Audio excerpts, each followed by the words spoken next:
Hello, and welcome to another episode of the William Branham Historical Research Podcast. I'm your host, John Collins, the author and founder of William Branham Historical Research at william-branham.org, and with me I have my very special guests, Kevin and Barbara Sisti, the hosts of Pellegrino Walk Podcast. Kevin, Barbara, it's good to have you back and to talk about the ongoing mess of the communion revival and all of the different intricate details that are behind that. We were sharing some stories before the podcast, some of which we can tell, some of which we can't, but needless to say that this thing that we came out of was a mess, and it is a mess that continues to become a bigger and bigger mess. That's true. Yeah, absolutely, John. Yeah, it's like I was saying when we were talking, I have got so much of that mess now in my head. And to be able to get it out like this is certainly helpful. I wanted to talk about we're doing a wrap up on everything, Great Communion Revival, Communion America. Mm-hmm.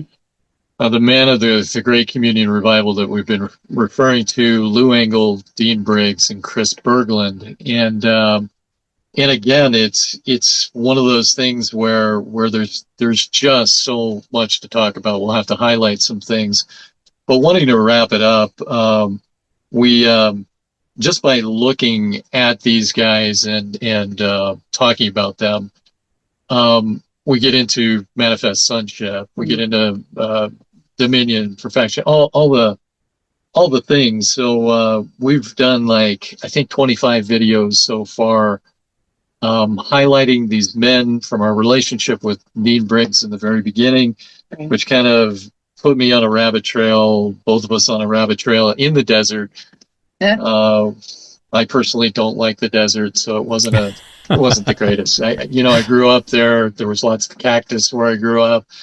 I wasn't fond of it, but we stayed there, and we were literally full time in the desert, dwelling on this kind of stuff. So now, looking at these men and looking at what happened, we just wanted to simply wrap it all up and summarize what had happened. So, right. Yeah, and I think one of the things that I was noticing when Kevin, it was kind of I told people it was kind of Kevin's bag. I felt like God gave Kevin some really specific things to talk about and to point out and highlight. But one of the things that I was really struck by and continue to be struck by is the levels of exploitation, and it specifically with Gen Z, as they've highlighted and put out that and the exploitation comes in the form of they're the chosen amazing generation, and it's the revival has started and it's here. And I guess I'm a little confused because I don't know what it looks like for a revival to be started and commenced when I don't see anything changing.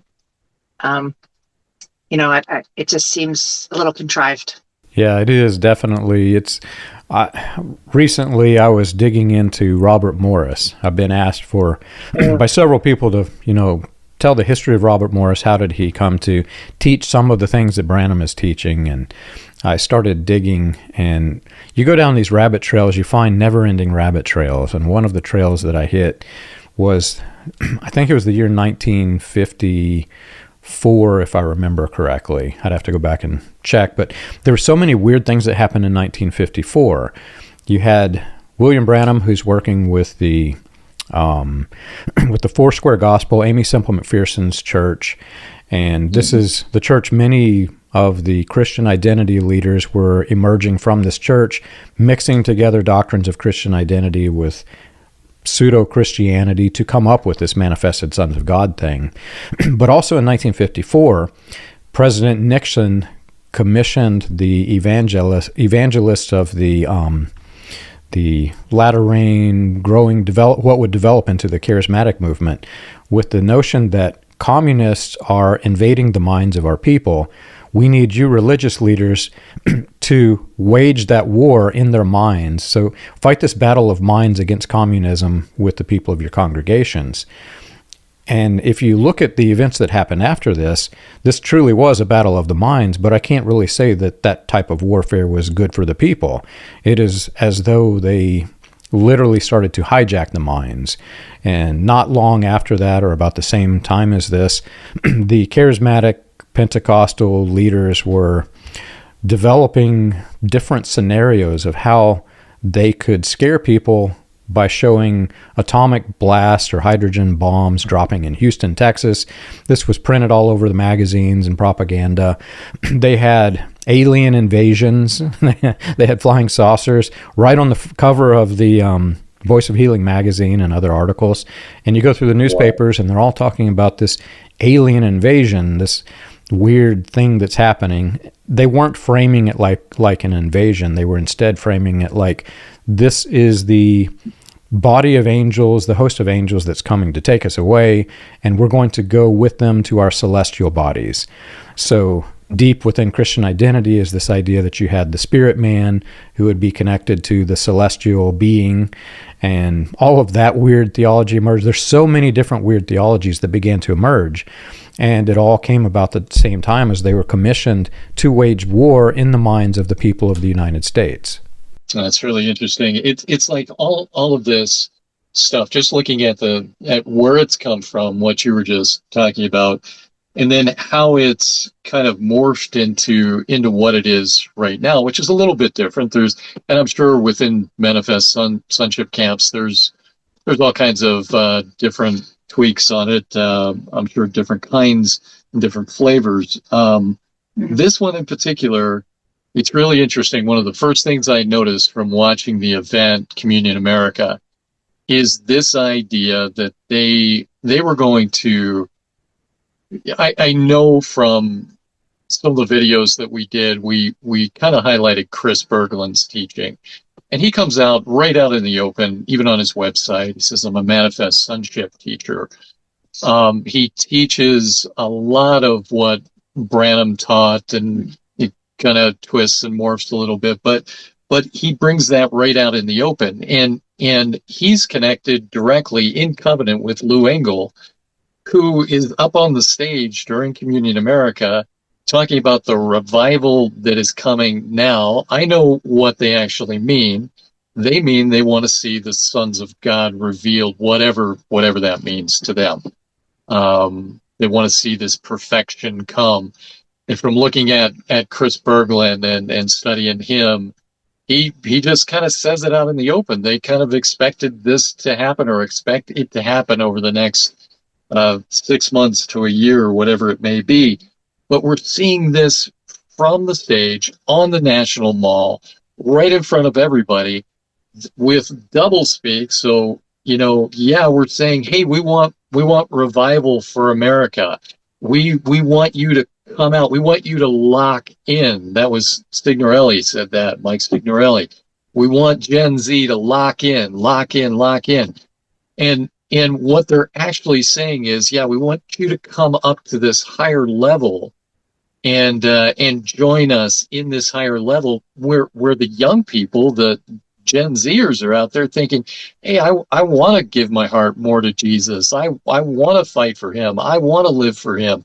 I want to give my best to him, but they're manipulating Gen Z because they have this double meaning or semantics, like we've talked about in our videos. So, well, and it's interesting what you're talking about with the 1954 thing, because listening to what you were just talking about, and it just feels like this interesting culmination, because studying there's a couple really good books about Nixon and his link with evangelical America and Billy Graham, and how they all kind of came together, realizing that if you put the evangelical streams behind the politicians, certain ones would get in office, and it was kind of a mutually like, I'll pat your back, you pat my back kind of thing. Which is gross for so many reasons. But when you start to unravel that, I don't know if you've read The Family by Jeff Sharlet. It's a brilliant book, but some of the threads of that. And one of the things that I found fascinating when you were talking is Amy Semple McPherson had a tie with, she was very involved with Andy Bird's family. He talks about that a lot, and he's running YWAM right now. And she poured in, he considered her like a spiritual mother for his family, and when they were in Alaska. And so it's just interesting to me how small the world is. And, that was one of the conversations we had with Dean back in the day is, when Kevin asked him about the militant language he was using in some of his promos, Dean Briggs, was the action. He said, well, people are stuck on high center. And if you use the emotions, fear, anger, or sadness, you provoke a response in any of those areas, you can move people off high center. And I was just appalled. I said, Jesus doesn't manipulate people, Dean. And I think that's the thing. And even this group, they would pan to the fresh faces of Gen Z and these earnest, hungry, on fire kids who aren't kids, and they need to be treated, you're going to stand before the Lord and answer for how you saw him and how you learned about him. And people dancing around stage with a Bible in their hand saying, it's a Bible revival, Bible's not opened. I'm like, this isn't enough.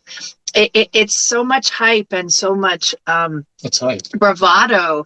And I'm like, where's the real? Where's the real? And that's where I'm scared, is that, I hope Gen Z is not so cheaply bought that some flattery and lots of attention is going to be enough for them to go, okay, this must be the Lord. I really think more highly of Gen Z than that, personally. Yeah, and for me, it's like a carrot on the string type of religion. So this thing happened in 1954. I won't go into details, but there was a link between that and Robert Morris. That's what led me down that rabbit trail. But during that same year, as all of this is happening, you are building up to the 50-year anniversary of Azusa Street. I think that was 1956, if I remember correctly. So you got this time span where they're wanting to build up this hype, and they're being literally commissioned to build up hype in the people's minds. Well, that's 1954 is also the year that Paul Cain starts holding his massive revivals at Madison Square Gardens in Phoenix, I think it is, where Chuck Smith is his campaign manager. So you've got that connection happening. And not long after this, weeks, months, I can't remember exact timelines, but if you go through the Voice of Healing magazines, you'll see it. They get this commission to build up this hype and this interest. They have all these new revivalists starting, and like Paul Cain is very, very deep into the manifested sons of God theology. By the time he's going to work with the Kansas City Fellowship, he's basically teaching this Christian identity thing. Well, they're building up this hype to claim by, I want to say it was the year 1956, mid-1956, we're going to have 1 billion souls harvest in a worldwide revival because the end is coming. The end is near. They're all pushing that. Hydrogen bombs are going to be dropping, atomic bombs. It's all over, friends. The end is near. We have to have this 1 billion soul harvest now. And it seems that anytime there is any type of global conflict, that is what these guys do. They want to build up, we must have this big revival, we must force it to happen because the end is near, we have to save all these people, and we have to do the work. And that's the opposite of Christianity. It's not a we thing, it's what Jesus did, but they want to take the power and put it back in their own hands. Right. Yeah, I think that's really interesting, John, because you talk of that great harvest, that 1 billion soul harvest, and following this little bit of a rabbit trail here, as that develops, I mean, that even got into global missions.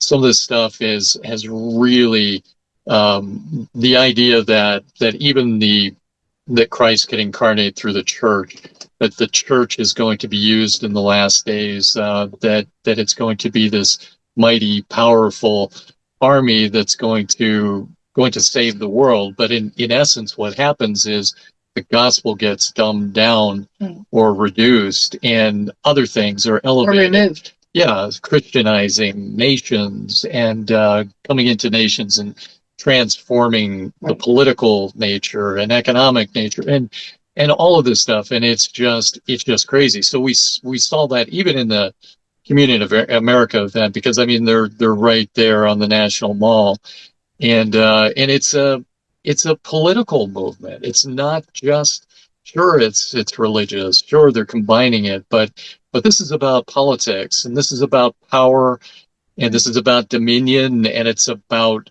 takeover. And I just personally, and a lot of the videos I've shared, I think what they want is they want stakeholders.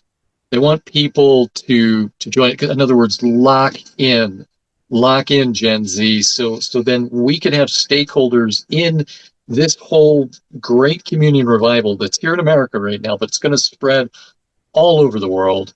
Even Awaken the Dawn had an advertising of a university that they're starting where they can disciple people into manifest presence, into the presence of God. I'm not talking about discipling people into Jesus anymore, but discipling them into presence. Right.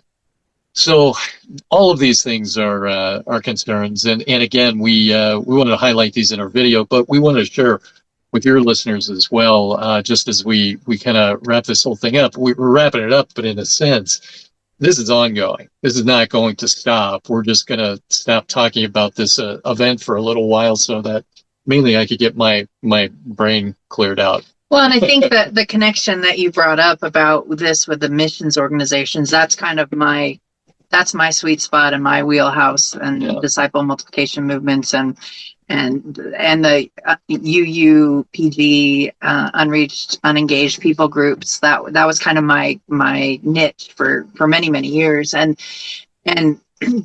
taking Jesus to the last, the least, and the lost, which is, of course, beautiful. That's what a Christian, right? Bringing the gospel. But what started to kind of leak into that was this community transformation. Which again, on first glance, looks really great because we're all part of communities where we want the kids safe and marriages protected and the streets safe and all the things, and again, that's a great unto, but it can't be the focus. And so this Christianization, I think that's the nuance that we keep beating this drum about, is the act that any Christian that I know, if I wants, better schools for their kids and better water and better food source. I mean, you go to any country in the world and you talk to parents and they all want their kids to have it better than they did. That's a universal thing that I found. Doesn't matter what kind of culture it is.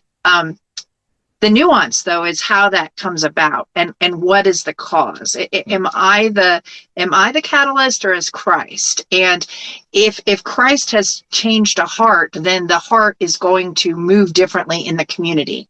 A husband who's saved by grace of God and is filled with the presence of the Holy Spirit is going to be a different kind of husband and father and business person and community member.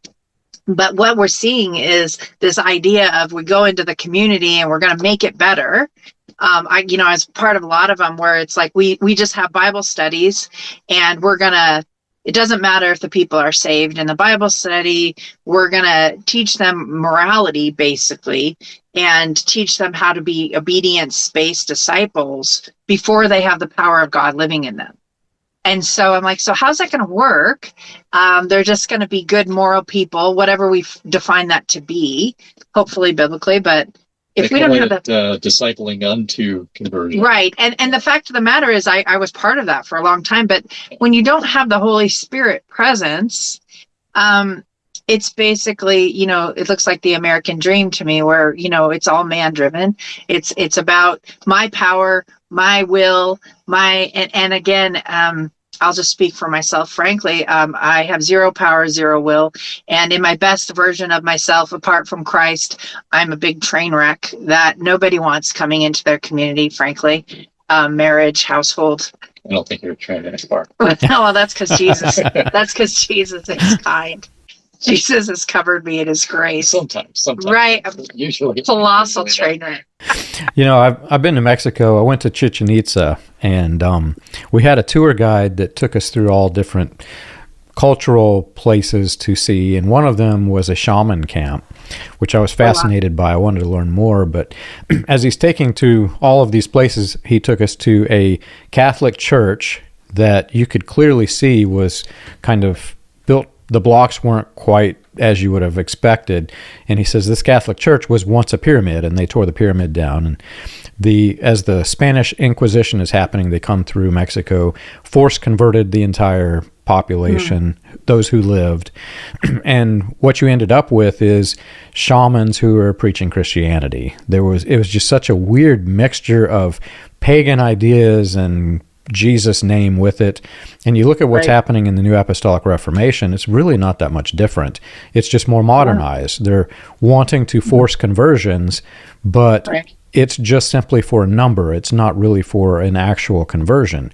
They want the billion soul harvest. There's no way they're going to just suddenly convince a billion people to become true Christians. But if they can count their name in that number, now I'm counting that name towards the billion people.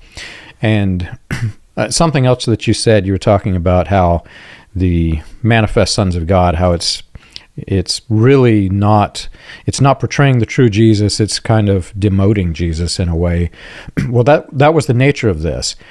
When you mix politics with religion, what you're essentially doing is you're trying to take very human problems and you're trying to alter biblical concepts to seem more human. So in other words, you're humanizing things. At the very beginning of the doctrine, if you go all the way back to Genesis, they're humanizing the fall. They're saying that it wasn't that they disobeyed God and this was the great thing. It was instead that there was sex, and they created two bloodlines. So now we have two physical races of people that we can point to. It's a very human problem. It's not a spiritual problem. And that led to the race riots of the 60s. Now they're pointing at fingers at races of people and classes of people, saying this is the evil ones, we're the good ones. It's humanizing the problem. But if you carry that forward, not many people take it to its logical conclusion. If you humanize it at the beginning of the Bible, once you get to the cross, you have to humanize this as well, which they did.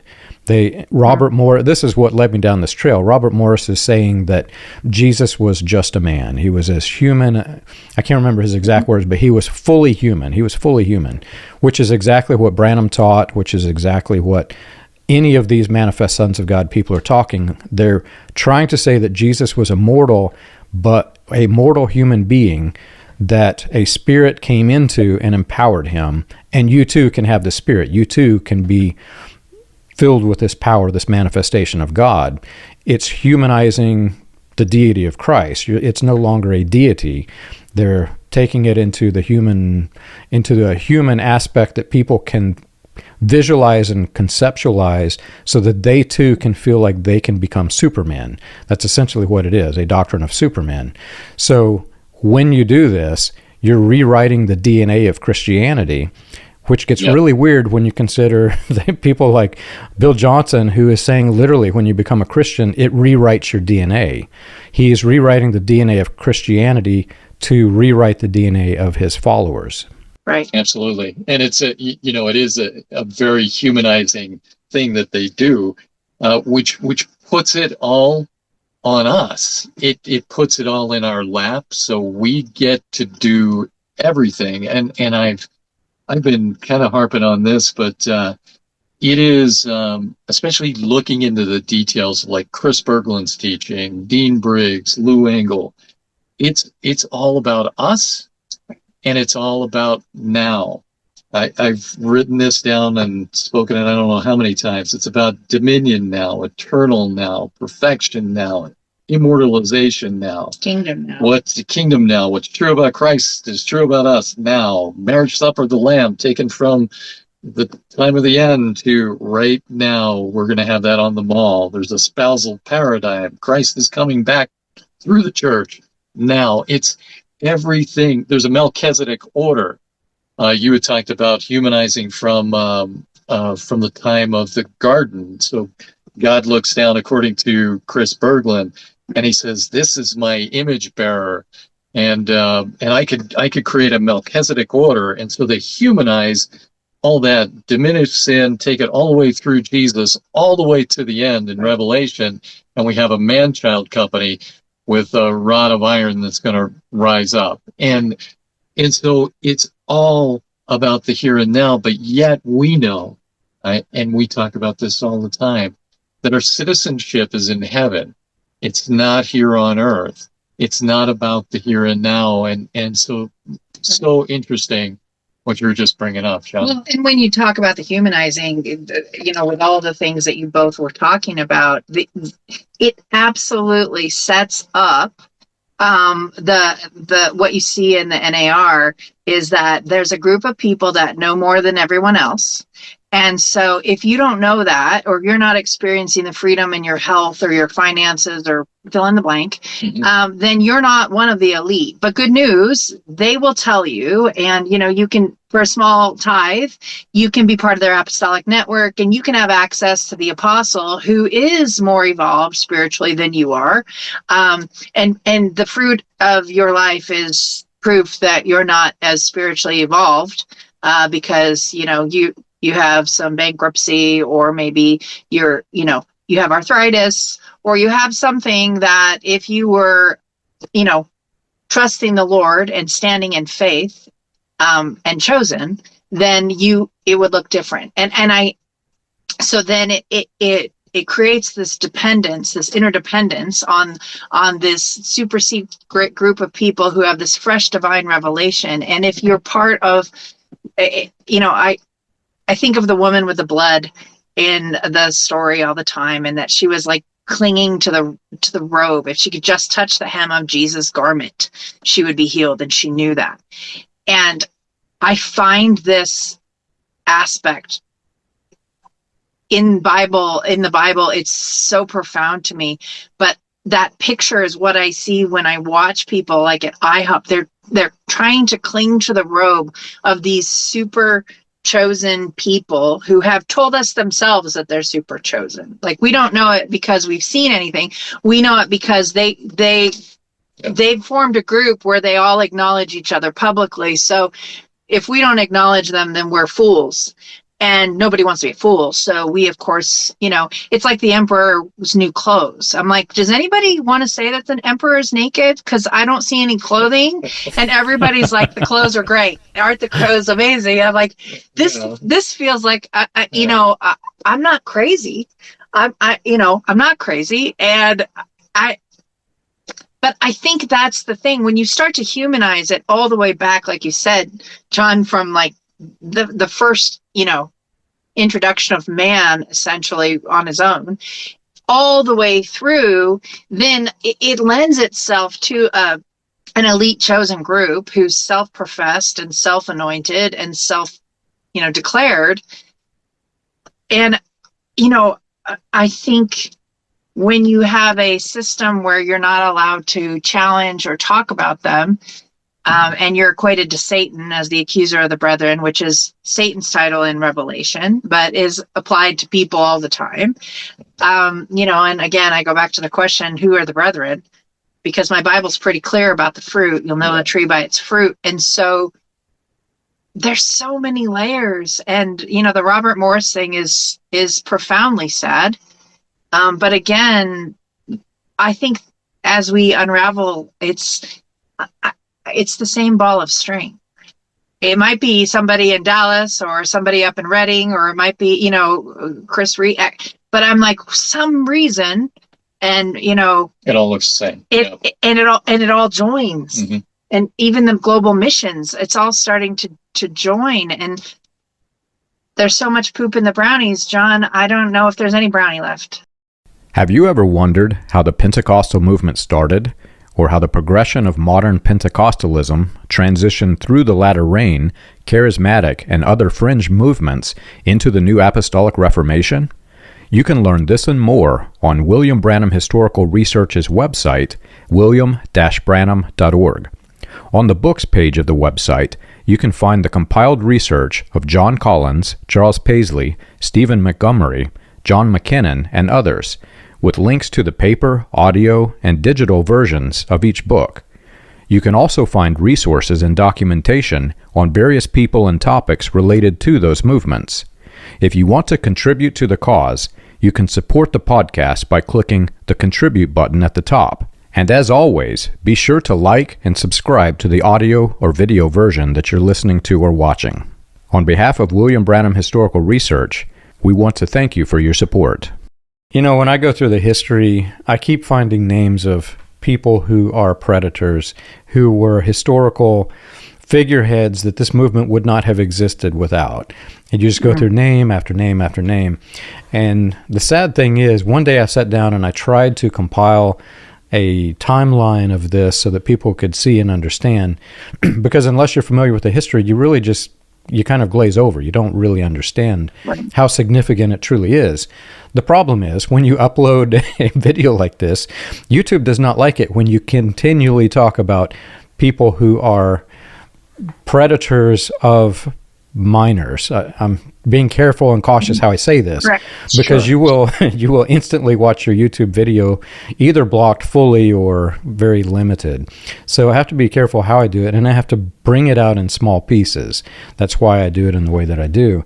But if you go back before the Latter Rain movement even existed and just look at the big figureheads that were involved with laying the foundation that would eventually develop into Latter Rain, you've got bigamists, you've got polygamists, you've got people who are violating the Mann Act, which is taking a young lady across state lines for the purposes of sex.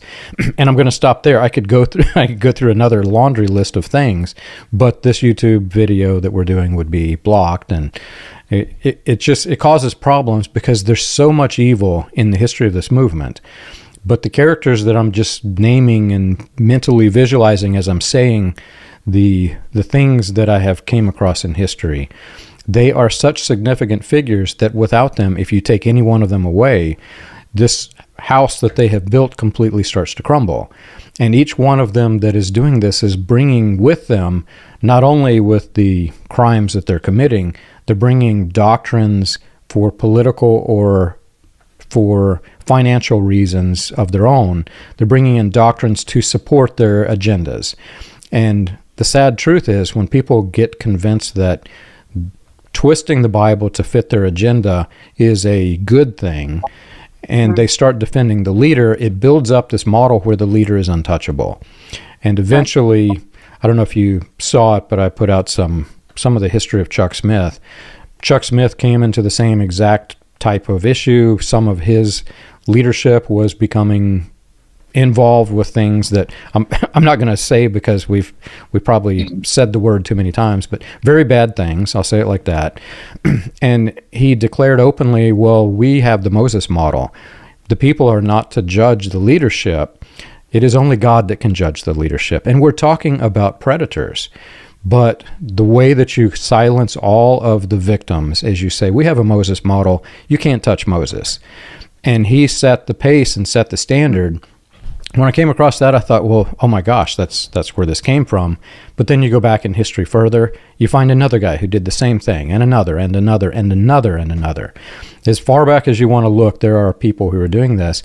And literally it comes down to people who are committing crimes do not want the people who is funding their agendas to know that they are touchable. They want to be untouchable, because if you can keep the people silenced, you can keep your movement intact.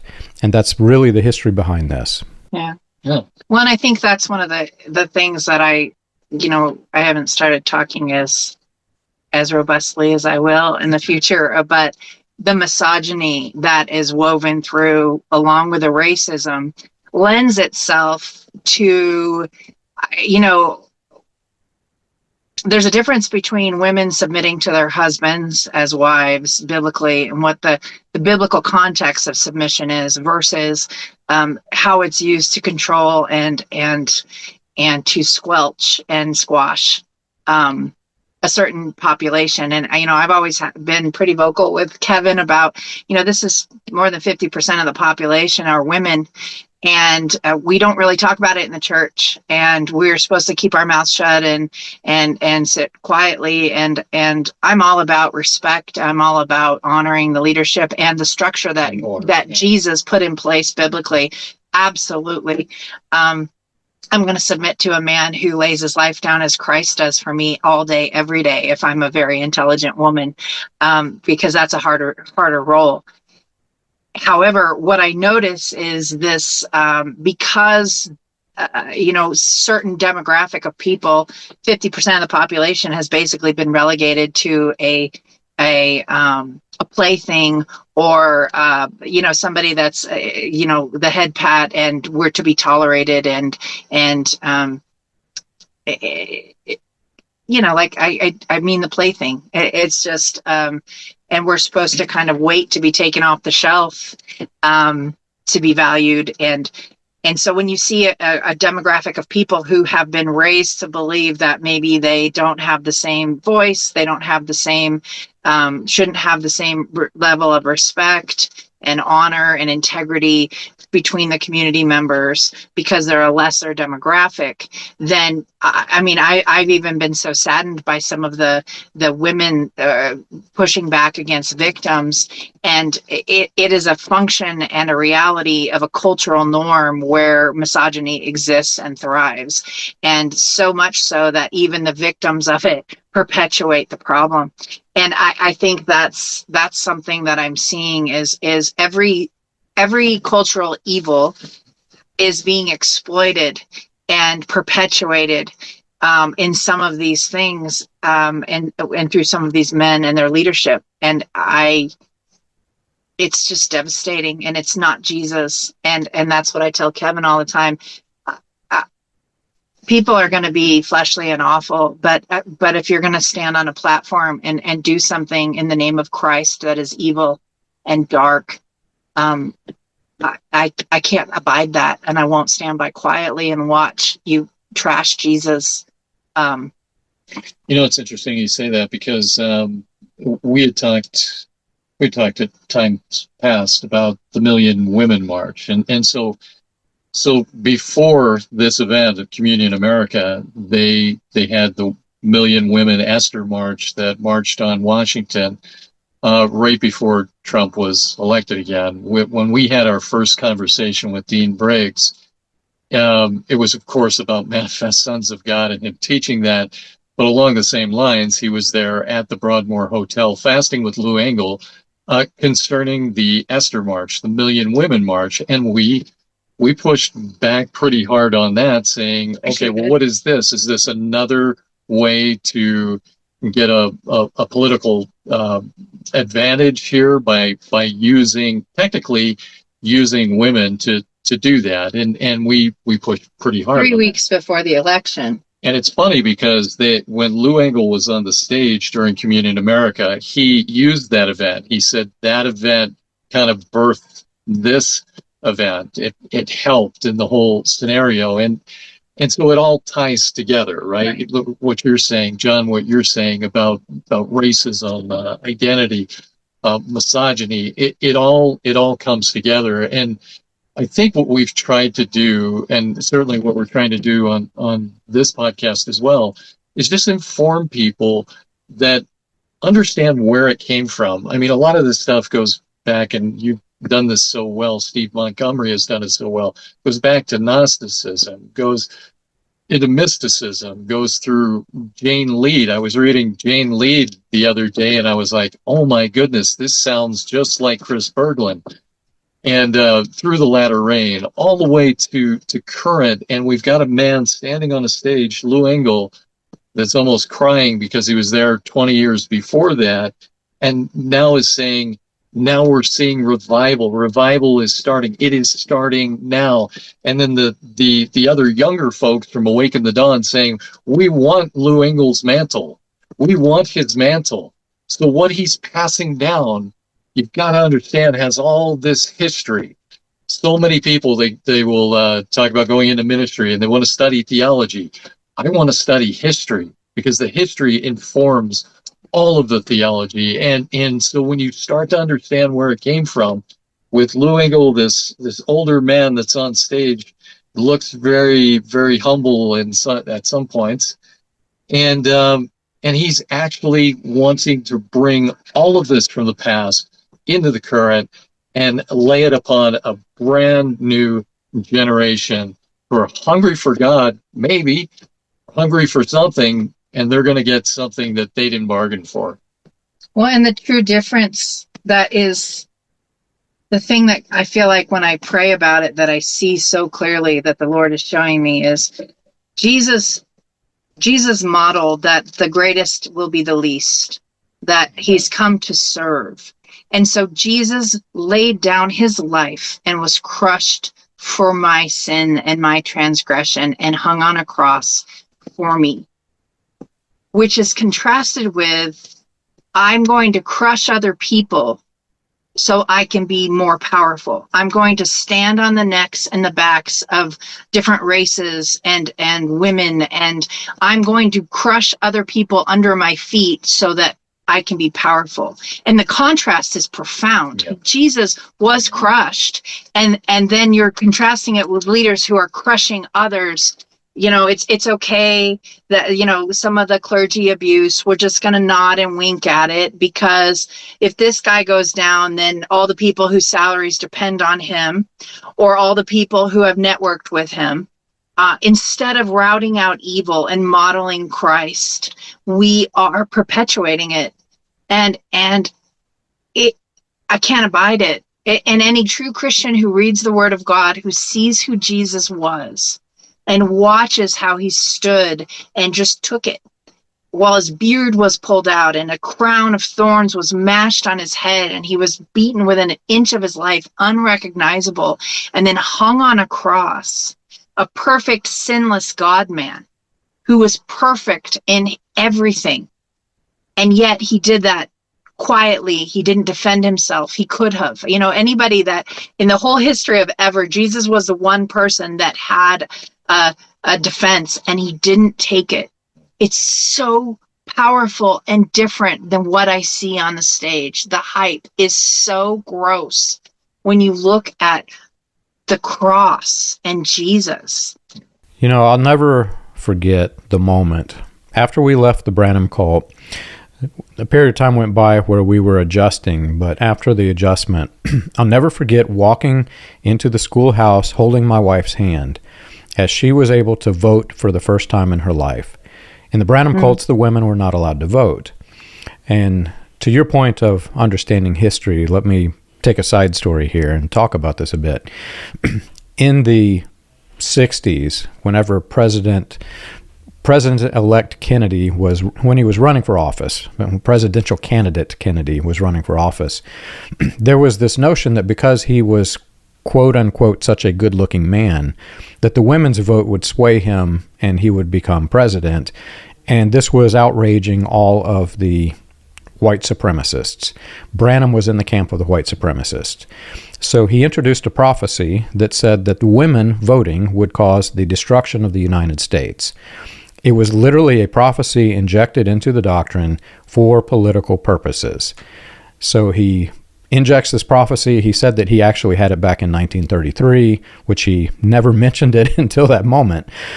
But think of that, from the 60s all the way up to, it's now 2025. There are women, a large portion of women in this cult are not allowed to vote because of this. And the men just revel in this because the women are supposed to be subject to the husbands, just like you mentioned. And the problem is, whenever you start to understand history, like you were saying, Kevin, if you understand the context of history while you're reading the Bible, you understand what the Bible is saying. In the context of that passage from, I think it's Ephesians, Paul is speaking to the men, the women, to the households, but he's speaking in a time in Greco-Roman history where the men was to rule over their household. That's the way it was established. That was with the government. That's the way the culture was. But Paul actually broke out of the norms and addressed the women specifically, radically, by giving them their moral agency, if you continue reading that passage. And actually, if you keep reading, it says submit to each other. And those who fall into this submission camp, they always fail to read that last verse, or I think it's verse 21, if I remember right, where it says submit to each other.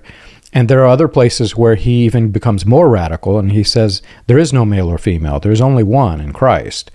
So Paul was being very radical for his time, and yet at the same time he was respectful of the customs. And when you read that letter, you can see he is being respectful to the custom. He's not trying to introduce a doctrine of hierarchy. He is actually trying to address the custom as it exists and address the women specifically and talk about the free moral agency. So this is a completely different passage than the way it has been twisted. But for political purposes, they have twisted the history, they've twisted the context of Scripture, they've even twisted the way that men and women are supposed to look at each other just for a political motive.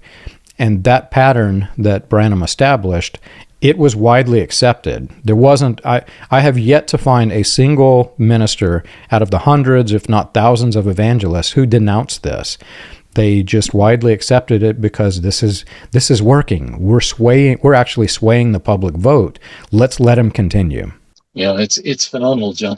Like, just the joining the church and the state. I mean, as we look at history, which I was just talking about, if we look at even the Catholic Church and how that came about, and Constantine and all the bloodshed that has gone on throughout history, just from the joining of the church and the state, the political with the religious, and you would think that we learned.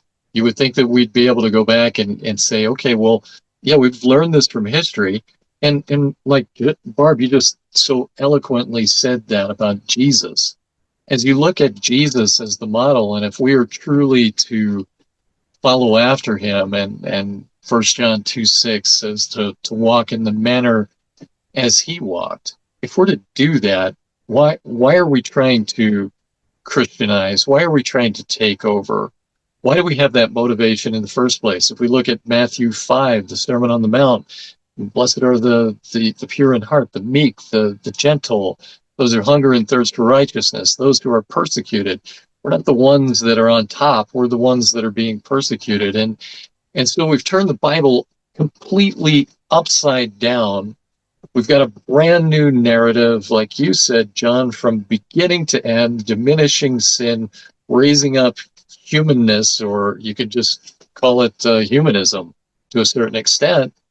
And now we have that in Christianity. And now this is on the National Mall. It's in the mainstream. And this is, I think, my point that I always seem to be bringing up is that this is all like out there where if people want to become a Christian, like I said, I think I said it the other day, you want to go witness your faith on the street, or talk to somebody who's downtrodden or whatever, and you're going to go up to him, you're going to talk to him about Jesus, and yeah, he saved me, he changed me, look what he did with me, and the person's going to go, well, that's great, but are you talking about the Jesus that I see in nationalism, the political Jesus, the one with the American flag wrapped around his waist? I mean, is that the Jesus?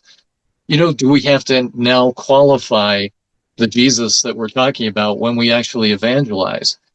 And so these are the issues. So anytime there's that joining together, and we're just in reference to the Million Women March, that's what we felt like they were trying to do. And we pushed back on that, saying, you can't do that. Well, and that's the thing with the Million Woman March. I'm still confused, very confused, why people want to be David or Esther, or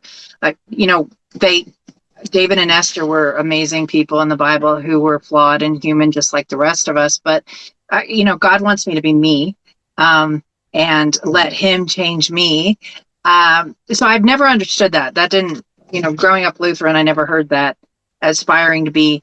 But what I took offense to, and again, whatever, but when I saw the tagline for the Esther March, it was, I can't remember it now, and that's kindness of the Lord, but it was so offensive because it was basically like, if you really care about your families, women, if you really care, if you're a good mom, wife, person, then you'll be at this march, because who knows if you haven't been risen up for a time such as, and it's like, it's such a gross misapplication, and to use women and what they care about and what they're wired to love as mothers and wives and women, to manipulate emotions, and to imply that if you don't do this, what kind of woman are you?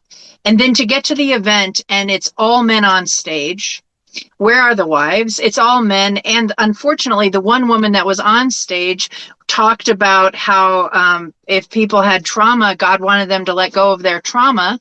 And if they couldn't let go of their trauma, maybe they needed more faith. So you already have a group of people that are traumatized by their story as a marginalized demographic and culture as women.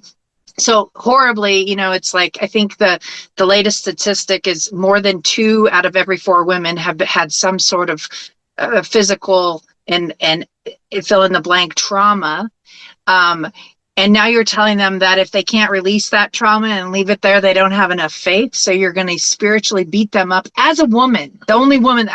It's just, and again, that's to me a symptom of a bigger problem that, when people are buying into some of these things and perpetuating trauma and perpetuating this abuse because it's coming from a platform, you would think certain demographics would be like, I've had enough of trauma and abuse and I'm not going to perpetuate it.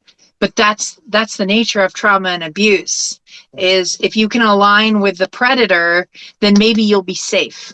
Maybe you won't be traumatized and victimized anymore. Maybe that's the safest place to be. And that is vile. And that is purely from the pit of hell. That is definitely Satan. And the father of lies is well and good alive. And that is sickening to me. And Jesus, look at Jesus, look at the cross, read your Bible in context, and do whatever it takes to get all this gross stuff off that's not anything about the Jesus of the Bible. It's not the Holy Spirit. Yeah. It's not the fruit of the Spirit that's in Galatians 5:22. Love, joy, peace, patience, kindness, goodness, gentleness, faithfulness, self-control. Goodness, gentleness. I'm not seeing these qualities. I'm not seeing this fruit. And it's all really a result of the hero worship. There's a book I've mentioned a few times, or a series of books by Eusebius, who is the father of church history. And he talks about the results and the consequences of hero worship, how some human did some great thing, and over time the village started to honor him, and eventually he's a deity where you're sacrificing your children to. This is the results and consequences of hero worship. Well, now we're in a world where the hero worship are, in many cases, not all, but in many cases, the heroes are actually predators. And so you're even a step worse, I think, than many of the ancients, who some of them did some really good things who became gods. But the hero worship also twists the Bible in such ways that even reading the Bible, the people don't get the right picture of Christianity. And I know I'm going to offend a lot of people by saying it like this, but I'm going to anyway because that's my nature. How many churches who are in this movement will tell you, we need to strive to be a better person. Jesus is our example. All humans are below Jesus. There is Jesus, there is everybody else in Christianity. We need to be a better person than even the Apostle Paul. The Apostle Paul was human. We need to strive to even be better than him. We may never achieve it because we're human, but we need to be better. We need to try to do better things. We need to try to be better to people. All of the fruits of the Spirit that you're mentioning, you won't hear this because they have turned the Apostle Paul, in my opinion, in many of these churches, they've turned even Paul into an idol. He's untouchable. He's more than human. I was in a non-cult church, mainstream church, and they were trying to use the Apostle Paul as though he were a governing authority, and how he could have pulled out his apostle card and just demanded whatever he wanted, but he was humble. He was your humble servant apostle. And they completely misunderstood the relationship between even the apostles and Jesus. That's not how it is. There is Jesus, then there is everybody else. How many churches will say that the best thing that you can do to be a Christian is to do things to help other people, to be a servant? You mentioned the list of the fruits of the Spirit. There are multiple lists if you go through the New Testament, and one of the things mentioned is servitude. You need to be a better servant. And even Jesus said that one of the greatest things you can do is to help one another, become a better person by helping other people and helping them in their situations. But that aspect of Christianity is taken away with the hero worship.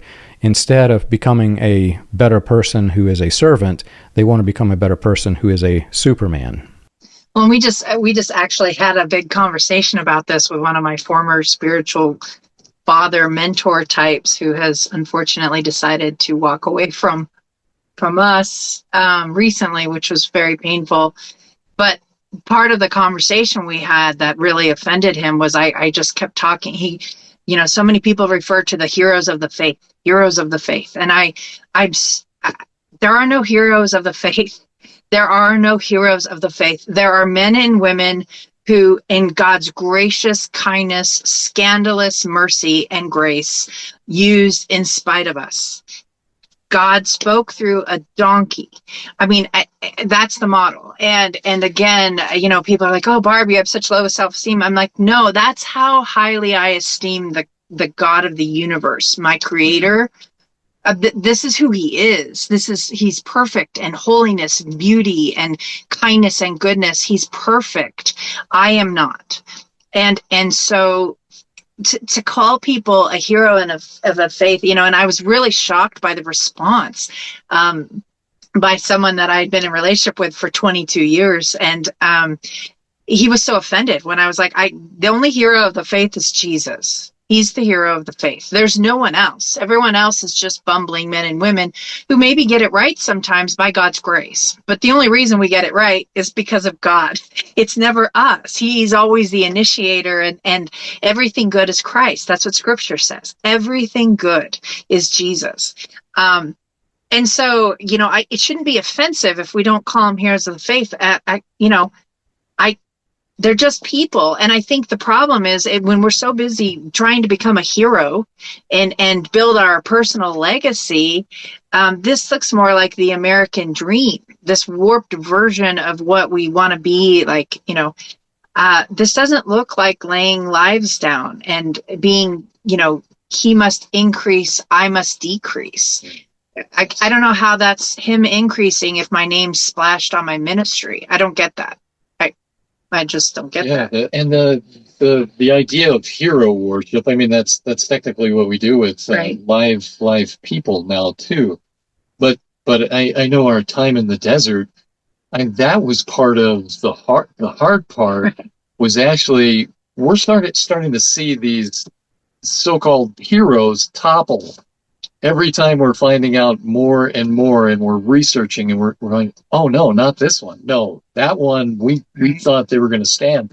And so when we started seeing this, and all these men started falling, it changed our perspective. Right. And so we wanted to look more at history. And what Barb's saying is so true. We just, as humanity, we want to elevate people, and we want to put them in those positions so that we can create idols and worship. But that's the thing, is if we just let them be human, then if I'm not expecting my leader to be a little God, if I'm just expecting him to be a broken fleshly man who has found Jesus, who Jesus has found, and he said yes, and he walks with a limp because he wrestles with the Lord regularly, like everybody else who's trying to stay on this planet and walk as godly as possible by God's grace.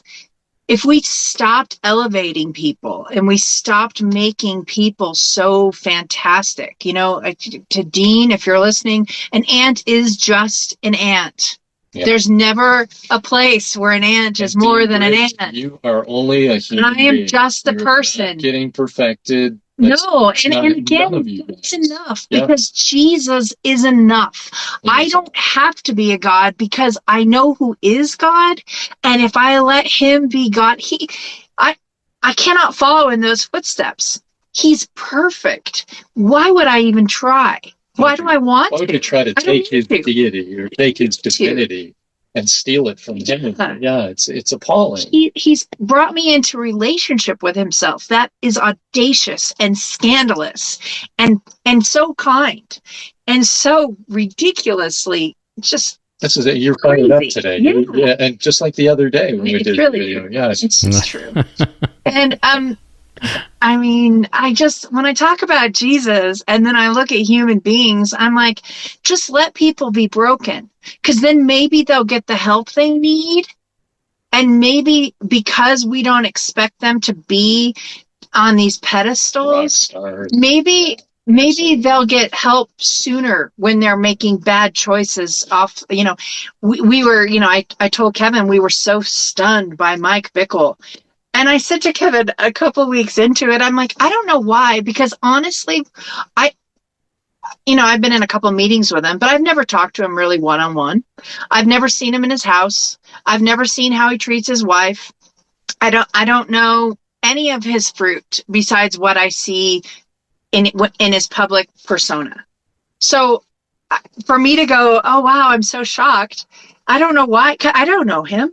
I've seen him on stage a bunch of times, but that's not the same as what happens when the dog, pees on the rug. How does he act then? And how does he act if his wife is, struggling and needs extra help and having an emotional crisis? Let the reader understand. This was a little discussion yesterday. That was yesterday. I recently did a podcast with Bob Scott. He convinced me against my will to open up and tell a little bit more of my own story. I guess he was getting some people who were just begging him to hear more. And there's a reason why I was against it. I don't want people to do to me what these leaders are promoting themselves as. I don't want any part of hero worship. I'm one of the common people. We've talked before the podcast. I'm not much different than you or anybody else who I have on the show. And I don't want to be seen as different than anybody who's on the show, because I'm the least among you. I'm not anything special. But I can't imagine a world where it would be different than that, where I would want somebody to see me as different, see me as better than them. It just goes against my whole being does not want to be like this. And yet that's what they're doing from behind a pulpit. And there's just simply no place for it. This hero worship needs to go. It needs to be out of here. And to sum it up, an ant, like you said, an ant is just an ant. And whoever wants to understand what that means, you have to go back to the podcast we did previously to learn why an ant is just an ant. So thank you so much for doing this. Thank you so much, John. Well, if you've enjoyed our show and you want more information, you can check us out on the web. You can find us at william-branham.org and Pellegrino Walk YouTube channel. For more about the dark side of the New Apostolic Reformation, you can read Weaponized Religion, From Christian Identity to the NAR, available on Amazon, Kindle, and Audible.